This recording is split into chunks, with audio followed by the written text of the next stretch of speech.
Good evening. Tonight is a open meeting of the Lowell Zoning Board of Appeals for February 27, 2012. This evening, we have one matter before us under continuances. This is ZB 2011-54. The petition is a variance. The applicant is Flood Law Office, property located at 155 Westford Street. And the petition is to construct a single-family home without the required lot size, pursuant to Section 5.1 of the zoning ordinance. Good evening, Mr. Flood. So I guess at our last meeting, we concluded that a couple of things. One was the open space requirement, which I know I had a phone conversation with Aaron this morning, and I guess we're covered on that front. The second thing was there was a set of plans, I guess adjustments that DPD had gone through regarding the driveway. Did you get a copy of those? I get his comments, correct. Okay. And any issues with the recommendation for the driveway? No, I think we submitted a new plan. We moved the driveway up. Yep. So I guess I should mention that also. The applicant did submit this evening adjusted plans, one of which, so the proposed driveway reflects the changes that DPD had highlighted. Another change that's been submitted this evening with the plans, the applicant has provided more detail surrounding the structure of the building regarding roofing, siding, exterior trim, etc. So I know the board, and I appreciate that, Attorney Flood, for that submission. That's kind of general, description of what we'll do. I mean, until the thing is finalized, it's going to be difficult. But we did move the driveway up approximately 6 feet. I think that's what Mr. McCarthy recommended. And we increased the curb cut to 15 feet, so I think you'll be able to. Right, and the curb cut, I know we had discussed at our last meeting that. I think it was 12 before. Right. Yep. So we're still within, curb cut is fine. That's correct, yeah. Yep, okay, thank you.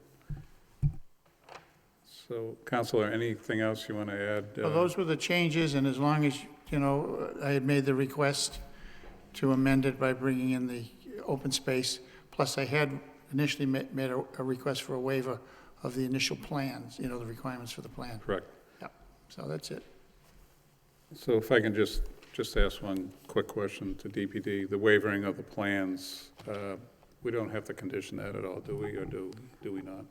No, that wouldn't have to be a condition of approval. Yep. Okay. Okay, I guess I'll open it to the public first before we go to the board. Anyone here that'd like to speak in favor of this petition? In favor? In favor? Hearing none, that portion of the public hearing is closed. Anyone here that'd like to speak in opposition? Opposition? Opposition? Hearing none, that portion of the public hearing is closed. Open up to the members of the board. Dennis. Through you, Mr. Commissioner, Chairman, you gave us more time to study this in this past couple of weeks, and I noticed the grade change. Your plan that you submitted doesn't show the required topographical grades, and I noticed on the site from the Westford Street end to where the driveway exits on Nickel Street is approximately 4.5 feet in grade change.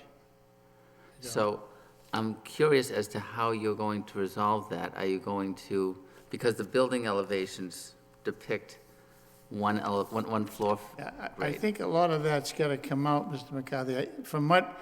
When I was here the last time, when Taya Dixon was here, she said that the hump in that lot is because everything from the other building was just thrown in there. She said there's going to be a lot of work to be done to clean that out. I guess my point is that you don't depict any retaining walls, so I don't see how you can possibly provide the same elevation for the exit at the driveway as you're placing the building at. I'd suggest that you lower the elevation of the garage to match what you need to have to handle the driveway elevation. So maybe that slides down by 3 feet or so. But I'd also like to say that we don't have exposed foundation on the street side, that we, in the elevation, depict no more than I can't hear you. on,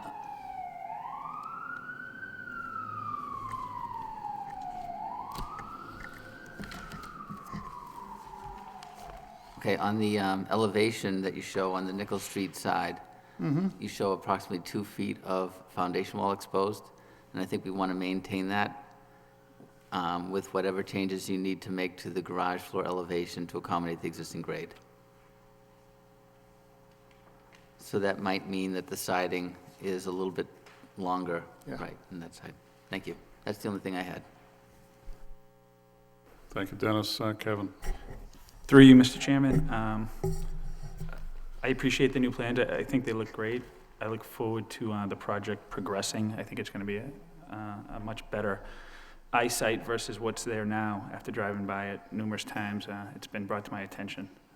Just knowing it is coming. So taking into account, I guess, what Dennis is saying, it brings up a good point.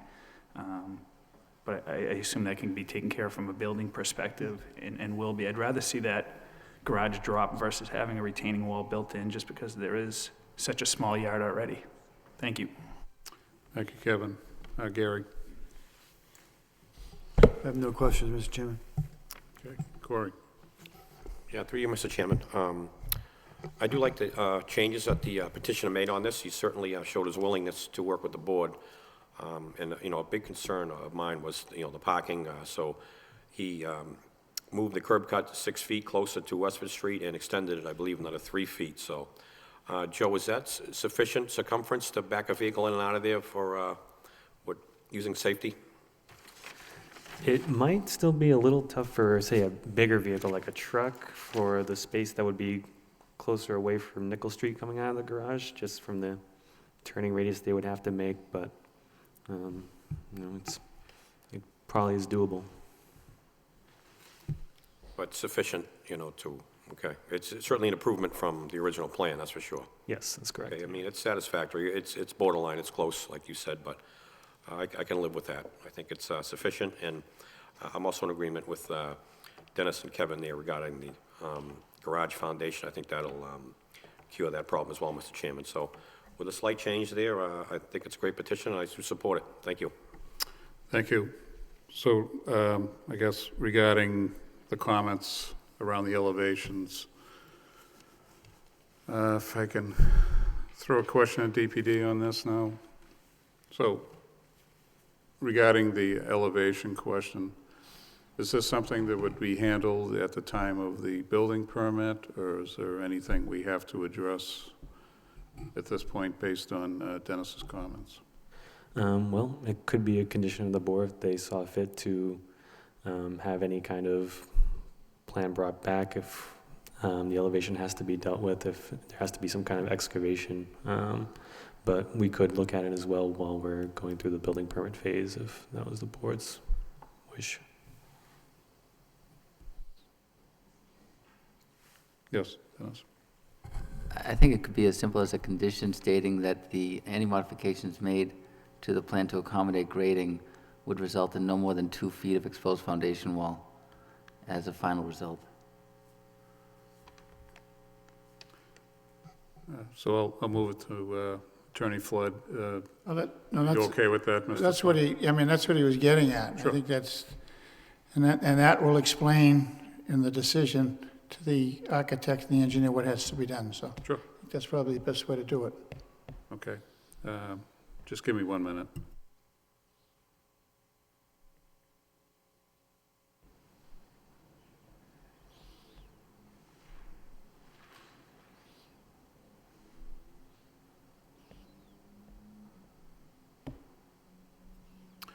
Okay. Well, I think I said at the last meeting that, what's there today or what's been there since, if I have my notes correct, it's been vacant since 2008. Obviously, we have a new structure going in there. It's a corner lot. I think once we get the final details put together and the home is constructed, it'll look very, very well on that corner.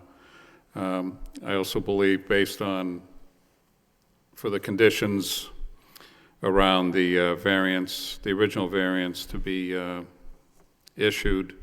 The petitioners met the three conditions for granting the variance for the original variance that we were looking for the single-family home with without required lot size. And I also believe, based on the open space, the applicant has shown due cause for that, and I believe, unless anybody else has a concern, that the open space has also been satisfied by the board.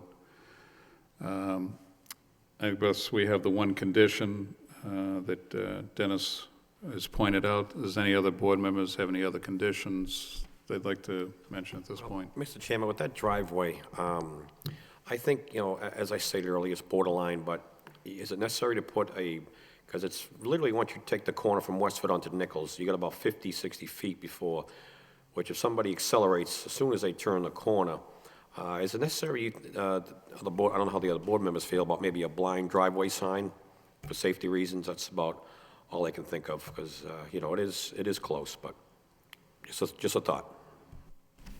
Wouldn't that be the city that would do that, though, Corey? I think that the city would do that. It'd have to be on the sidewalk, I would Yeah, assume. be on the sidewalk, yeah. Joe, can we make a referral to the engineers department, perhaps? Yeah. Yeah, we could refer that to probably Eric Evie. We'll probably get referred to him since Yeah, I he's think the that might help the transportation petition. engineer. I mean, somebody backing out of there, people taking a corner at night might accelerate, and it might just help ease that. So I'd be a little comfortable with that. Thank you. Sure. So we're going to refer it to another department. It's not going to be a condition, correct? Yeah, we could have Eric take a look at it and see if it would be something that would have to be installed in there, and if it's something that would be necessary. Okay. Any other comments? Okay, can I have a motion? Make, I make a motion, Mr. Chairman, in ZBA 2011-54 to approve a variance at 155 Westford Street with a condition that the final grade of the garage be no more than 2 feet above grade level. Okay, can I have a second? Second. I have a roll call. Mr. Chairman, if I may, the motion should include also the additional variance for the usable open space. Plus the waiver, too. Waiver in the plans. Okay, so I it asked should about be- the waiver of plans. I don't think it's necessary. It doesn't have to be a condition, it should just be included in the motion. So saying, make a motion to approve the variance for lot area and usable open space with the following conditions. Okay, so we have a motion to approve the variance for open space, the variance for the required lot size, and for the non-submittal of plans. Okay, there's my motion.